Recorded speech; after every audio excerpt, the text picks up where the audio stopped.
Hello all, welcome to Simple Max Magic Tamil.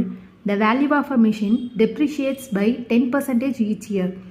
A man pays rupees 50,000 for the machine. Find its value after 3 years.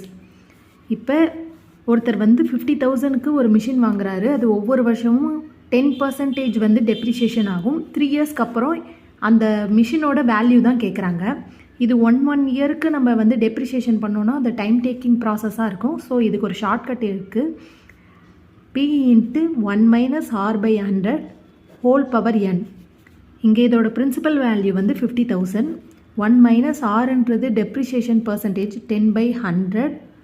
Nன்றது number of years 3 years.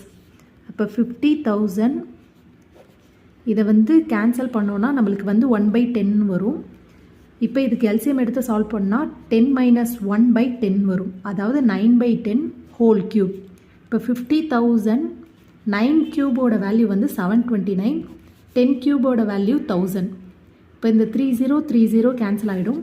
50 into 729 36,450 rupees. 36,450 தான் 3 years டெப்ரிஷியேஷனுக்கு அப்புறம் அந்த மிஷினோட value. இந்த video உங்களுக்கு பிடிச்சிருந்தா like பண்ணுங்கள், share பண்ணுங்கள், மறக்காமல் சப்ஸ்கிரைப் பண்ணுங்கள். Thank you so much.